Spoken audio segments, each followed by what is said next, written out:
जय माता दी दोस्तों, आपके अपने चैनल धर्म साधना में आपका बहुत बहुत स्वागत है। माँ भगवती दुर्गा की कृपा आप और आपके पूरे परिवार पर सदा सर्वदा बनी रहे। दोस्तों, आज की वीडियो एक बहुत ही रिक्वेस्टेड वीडियो है। जैसे कि आप लोगों के प्रश्न आ रहे हैं कमेंट बॉक्स में कि लड्डू गोपाल जी को हम घर लाना चाहते हैं, तो क्या जन्माष्टमी पर हम उन्हें घर ला सकते हैं? और जन्माष्टमी पर अगर उन्हें हम घर लाते हैं तो प्राण प्रतिष्ठा कैसे करें? सिर्फ एक ही दिन में क्या हम प्राण प्रतिष्ठा उनकी पूरी कर सकते हैं? तो आज की वीडियो में ये सभी बातें मैं आपसे शेयर करने वाली हूँ कि किस प्रकार से आप लड्डू गोपाल जी के श्री विग्रह को जन्माष्टमी के दिन घर लेकर आएं और किस प्रकार से उनकी आप प्राण प्रतिष्ठा करेंगे, कैसे उनकी पूजा आराधना करेंगे, एक ही दिन में आपकी प्राण प्रतिष्ठा किस प्रकार से पूरी होगी, इस बारे में आज की वीडियो में बात करने वाली हूँ। तो वीडियो को पूरा ज़रूर देखिए और अगर आपको आज की वीडियो अच्छी लगे तो इसे लाइक भी कीजिए, शेयर कीजिए फैमिली फ्रेंड्स के साथ। और चैनल पर पहली बार आए हैं, अगर अभी तक आपने मेरे चैनल को सब्सक्राइब नहीं किया है तो चैनल को सब्सक्राइब करके बेल बटन को प्रेस कर लीजिए। इससे ये होगा कि इस तरह की सभी वीडियोस की नोटिफिकेशन आपको सही समय पर प्राप्त हो जाएगी। तो बात करते हैं सबसे पहले कि जन्माष्टमी पर मात्र एक ही दिन में हम किस प्रकार से लड्डू गोपाल जी के विग्रह की प्राण प्रतिष्ठा कर सकते हैं। देखिए, वैसे तो लड्डू गोपाल जी के या फिर जो राधा कृष्ण होते हैं या फिर राधा रानी का जो विग्रह होता है, इन मूर्तियों के, इन विग्रह के जो प्राण प्रतिष्ठा का पूरा प्रोसेस होता है वो 5 दिन का होता है। हम एक एक दिन करके उनको अन्न में, फल में, सब्जियों में, फूल में और इस प्रकार से 5 दिन तक 5 सामग्रियों में रखने के बाद छठे दिन हमारी पूजा पूर्ण होती है और मूर्ति जो होती है, श्री विग्रह जो होता है, वो प्राण प्रतिष्ठित हो जाता है, पूजा के योग्य बन जाता है। लेकिन जन्माष्टमी का दिन बहुत ही शुभ दिन होता है। आज के दिन बहुत से लोग अपने घर में भगवान श्री कृष्ण की मूर्ति जो होती है, बाल गोपाल या फिर राधा कृष्ण के विग्रह को लेकर आते हैं और प्राण प्रतिष्ठा करते हैं, पूजा आराधना करते हैं। मन में एक भावना भी होती है कि जन्माष्टमी का दिन है, आज ही भगवान का जन्म हुआ और आज ही हम भगवान को अपने घर में लेकर आए, विराजित करें। तो किस प्रकार से एक ही दिन में हम कर सकते हैं इस 5 दिन के पूरे प्रोसेस को? देखिए, सर्वप्रथम तो हमें भगवान लड्डू गोपाल जी के विग्रह की आवश्यकता है और हाँ, इसी विधि से आप राधा कृष्ण के विग्रह की भी स्थापना कर सकते हैं, प्राण प्रतिष्ठा कर सकते हैं। राधा रानी के विग्रह को ला रहे हैं तो उनकी भी प्राण प्रतिष्ठा आप इसी विधि से आज के दिन एक ही दिन में कर सकते हैं। क्योंकि आज का दिन बहुत शुभ है, इसलिए एक ही दिन में ये पूजा पूर्ण मानी जाएगी। लेकिन बाकी के दिनों में अगर हम करते हैं, जैसे कि इसके अलावा जन्माष्टमी के अलावा किसी और समय में आप विग्रह लेकर आते हैं, तो 5 दिन का पूरा जो नियम होता है उसका पालन करना चाहिए प्राण प्रतिष्ठा के लिए। किस प्रकार से हमें करना है, कैसे मूर्ति घर लेकर आनी है? देखिए, सबसे पहले तो हमें ध्यान देना है जब आप विग्रह घर लेकर आते हैं, हाँ, क्या हम जन्माष्टमी के दिन ही विग्रह घर लेकर आए? नहीं, ऐसा ज़रूरी नहीं है। आप चाहें तो 1-2 दिन पहले से भी विग्रह लेकर घर आ सकते हैं या फिर अगर आप चाहें तो जन्माष्टमी के दिन भी विग्रह ला सकते हैं। दोनों में ही कोई समस्या नहीं है। पहले से भी आया हुआ रहेगा विग्रह तो भी आप पहले से लाकर उन्हें रख दीजिए और एक जगह पर, उनकी पूजा नहीं करनी है, बस घर में रहने दीजिए। और जब आप आज के दिन प्राण प्रतिष्ठा करेंगे तब से उसके बाद आप पूजा कर सकते हैं। और अगर आप आज ही लाना चाहते हैं तो प्रातःकाल जल्दी ही आप फिर लेकर आ जाएं मूर्ति अपने घर में, फिर हम उसकी प्राण प्रतिष्ठा किस प्रकार से करेंगे। देखिए, जब आप विग्रह लेने जा रहे हैं, चाहे आप आज जा रहे हो, चाहे 1-2 दिन पहले जा रहे हो, आपको विग्रह लाने से पहले कुछ बातों का ध्यान रखना है। जब आप घर से निकले, घर से जब आप भगवान को लेने जा रहे हैं, मन में भावना होनी चाहिए, ठाकुर जी हमारे घर आ रहे हैं, हमारे घर विराजित होने आ रहे हैं और हम भगवान को अपने घर लेकर आ रहे हैं।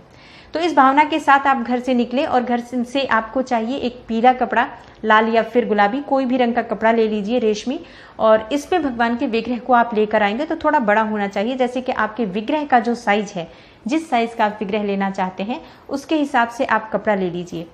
उस कपड़े में ही ढककर आपको भगवान को घर लेकर आना है। आप जब दुकान में जाते हैं, भगवान को निमंत्रण दीजिए कि हे भगवान, आप मेरे घर चलिए। देखिए, जब तक भगवान दुकान में है, वो सिर्फ एक मूर्ति है, दुकानदार के लिए सिर्फ वो मूर्ति ही है, वो उनको बेचते हैं। लेकिन आप जब एक विग्रह घर लेकर आ रहे हैं तो भगवान को घर लेकर आ रहे हैं, तो आपके लिए वो भगवान हैं। तो इस प्रकार से उनको निमंत्रित कीजिए कि हे भगवान, आप मेरे घर चलें, मेरे घर पधारें, मेरे घर में शुभता प्रदान करें और मुझे सेवा का मौका दें। इस प्रकार से मन में धारणा करते हुए आप विग्रह को घर लेकर आएं। दुकान से जब आप लेते हैं तभी आप उस कपड़े के अंदर विराजित कीजिए भगवान को और पूरी तरह से उन्हें ढककर अपने घर लेकर आइए। कपड़ा खोलना नहीं है, देखना नहीं है, पूरी तरह से ढके हुए ही भगवान आपके घर आ जाएंगे और ऐसे ही ढके हुए भगवान को लेकर आप अपने घर आ जाएं। घर के मुख्य द्वार पर जब आप आते हैं तब भी आपको 2 मिनट रुकना है। अपने मन में ये कामना करनी है कि हे भगवान, अब आप मेरे घर में आ गए हैं, आप इस घर के मालिक हैं और हम सब आपके सेवक हैं। आपको जैसी सेवा हमसे करानी है, जो भी जिस विधि से हम आपकी सेवा करने में सक्षम हैं, हमें आप हमारे ऊपर कृपा कीजिए कि हम आपकी सेवा कर सकें और आप हमसे सेवा स्वीकार करें।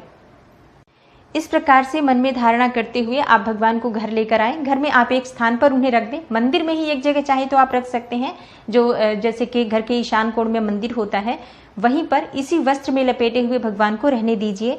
इसके बाद जन्माष्टमी के दिन आपको स्नान इत्यादि करने के बाद इनकी प्राण प्रतिष्ठा करनी है। तो सुबह से पूरा दिन कल का बहुत शुभ होने वाला है। जन्माष्टमी का पूरा दिन बहुत शुभ है, बहुत ही शुभ योग लगे हुए हैं।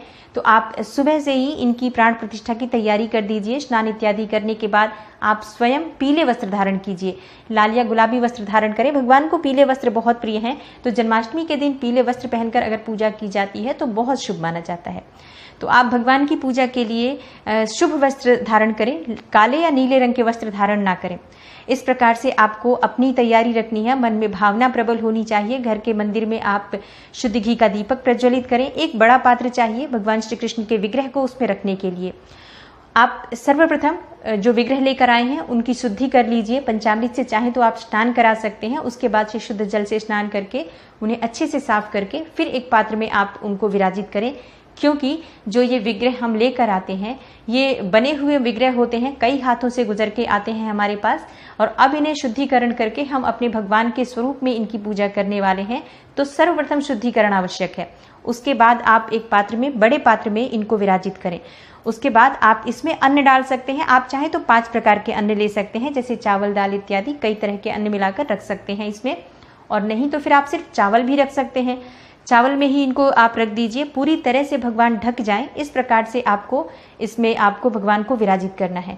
लेकिन भगवान को पात्र में रखने से पहले उनके आंखों पर आपको एक पीली पट्टी बांध देनी है। पीले रंग का कपड़ा या लाल या गुलाबी रंग का कपड़ा उनकी आंखों पर बांध दीजिए, और इस प्रकार से आप उनके विग्रह को उस पात्र में रखकर उसके ऊपर आप चावल डाल दीजिए।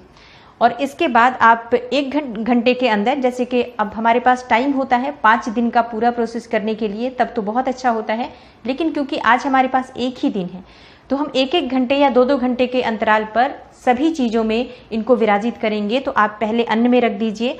उसके बाद उस अन्न को निकालकर आप इसमें शक्कर डाल सकते हैं, या फिर अगर आपने चावल डाला है आप दाल का प्रयोग भी कर सकते हैं, जैसे कि हरी मूंग होती है आप वो डाल सकते हैं, या फिर शक्कर यानी कि चीनी भी डाल सकते हैं। तो 5 चीज़ों में हमें डालना होता है। आप अन्न ले सकते हैं, शक्कर भी ले सकते हैं, फल ले सकते हैं, सब्जियां ले सकते हैं, फूलों में विराजित कर सकते हैं। इस प्रकार से 5 चीज़ों में विराजित करने के बाद फिर आप निकालते हैं इन्हें, और फिर से दोबारा आप इनकी पंचामृत से स्नान कराएंगे। विधि विधान से इनकी पूजा आराधना अब पूरी हो जाएगी, क्योंकि जब आप 5 चीज़ों से 1-1 घंटे या 2-2 घंटे के अंतर पर आप देख लीजिए किस तरह से आपको करना है। आप हर 1 घंटे पर उनको अलग अलग सामग्री में विराजित कर सकते हैं, अलग अलग पात्र में। पात्र जिस पात्र में आप रख रहे हैं उस पात्र को एक पीले या लाल कपड़े से ढक दीजिए। और हाँ, बार बार आपको कपड़ा उठाकर देखना नहीं है भगवान को। एक बार आपने अच्छे से उनको ढक दिया है, उसके बाद दूसरी बार जब आप दूसरी सामग्री में उनको डालेंगे तभी आप भगवान को वो वस्त्र हटाएंगे और फिर दूसरी चीज में आप उनको डालेंगे। और 5 प्रक्रिया जब पूर्ण हो जाती है उसके बाद हम निकालते हैं और एक पात्र में रखकर उनको स्नान कराते हैं। तो पंचामृत से स्नान करा सकते हैं आप 5 वस्तुएं मिलाकर, जैसे दूध, दही, घी, शहद, शक्कर, इन 5 वस्तुओं को मिलाकर आप इनको स्नान करा सकते हैं। चाहे तो अलग अलग, जैसे दूध से पहले स्नान करा लीजिए, फिर उसके बाद से दही से, घी से, शहद से, शक्कर से, इस प्रकार से 5 सामग्री से आप अलग अलग भी उनका अभिषेक कर सकते हैं। उसके बाद शुद्ध जल से, गंगा जल से स्नान करा के अच्छे नए सुंदर वस्त्र उन्हें धारण कराएं। विधि विधान से अब उनकी आप पूजा कर सकते हैं। घर के आसनी में नए आसन पर उनको विराजित कीजिए, मंदिर में विराजित कीजिए और धूप, दीप, नैवेद्य से आप उनकी विधिवत पूजा कीजिए। मंत्र जप कीजिए, भगवान श्री कृष्ण के मंत्र का जाप, ओम नमो भगवते वासुदेवाय नमः, इस प्रकार से जप करते हुए पूरे समय और आप उनकी पूजा आराधना कर सकते हैं। फिर रात्रि में आप भगवान श्री कृष्ण का आप जन्मोत्सव मनाएं, जैसे कि जन्माष्टमी में 12 बजे विधि विधान से पूजा आराधना होगी। उस समय आप फिर से इनका अभिषेक करें, नए वस्त्र धारण करवाएं और आप भोग स्वरूप इनको जो भी वस्तु अर्पित करना चाहते हैं, कई लोग 56 भोग लगाते हैं, कुछ लोग 108 चीज़ों का भोग अर्पित करते हैं। अपनी शक्ति अपने सामर्थ्य के अनुसार भक्त भगवान की सेवा करते हैं। तो जैसी भी आपकी उपलब्धता हो, आप श्रद्धा भाव से भगवान श्री कृष्ण की पूजा आराधना कर सकते हैं। और आप चाहें तो ये सभी विधि जो है प्राण प्रतिष्ठा की किसी विद्वान योग्य ब्राह्मण को बुलाकर भी करवा सकते हैं। जैसे कि ब्राह्मण बुलाकर घर पर विधि विधान से इनकी प्राण प्रतिष्ठा मंत्रोच्चारण के द्वारा करवाई जा सकती है। और भगवान की आंखों पर बंधी हुई पट्टी कब खोलनी है? जब आप स्नान इत्यादि करवाते हैं, जैसे कि 5 अन्न में से, फल सब्जियों में से हम भगवान को निकाल लेते हैं, उसके बाद जब हम उनका स्नान करवाते हैं पंचामृत से, तब आप उसकी पट्टी खोल सकते हैं।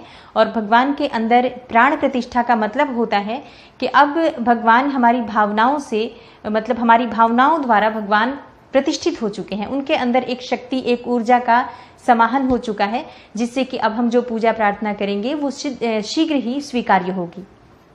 और जो सामग्री प्राण प्रतिष्ठा में प्रयोग की गई है, जैसे कि अन्न है, फल है, सब्जियां हैं, फूल इत्यादि हैं, तो इन सभी चीज़ों का हम करें क्या?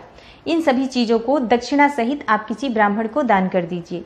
तो इस प्रकार से मात्र एक ही दिन में भगवान श्री लड्डू गोपाल जी या फिर राधा कृष्ण जी या फिर सिर्फ राधा रानी के विग्रह की स्थापना आप जन्माष्टमी के दिन कर सकते हैं।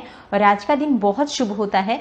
तो जब हम जो अन्य दिनों में प्राण प्रतिष्ठा करते हैं उससे कहीं ज़्यादा फल प्राप्त होता है आज के दिन की गई जो पूजा होती है भगवान श्री कृष्ण की, या जो प्राण प्रतिष्ठा होती है उसका। अब जब भगवान घर में विराजित हैं तो भगवान हमारे मालिक हैं और हम उनके सेवक हैं। तो जिस प्रकार से भी वो हमारी सेवा लेना चाहते हैं, जैसी सेवा उनकी हम कर सकते हैं, अपनी तरफ से हमें करने का प्रयास करना चाहिए। और जो भी सेवा भगवान हमें हमारे लिए उचित समझते हैं वो अपने आप ही हमसे करवा लेते हैं। तो उम्मीद करती हूँ आज की वीडियो से आपको लाभ अवश्य होगा। और अगर आपको आज की वीडियो अच्छी लगी होगी तो इसे लाइक भी कीजिए, शेयर कीजिए फैमिली फ्रेंड्स के साथ। और चैनल पर पहली बार आए हैं, अगर अभी तक आपने मेरे चैनल को सब्सक्राइब नहीं किया है तो चैनल को सब्सक्राइब कर लीजिए, बेल बटन को प्रेस कर लीजिए। इससे ये होगा कि इस तरह की सभी वीडियोस की नोटिफिकेशन आपको सही समय पर प्राप्त हो जाएगी। मैं मिलती हूँ आपसे अगली वीडियो में, तब तक के लिए नमस्कार।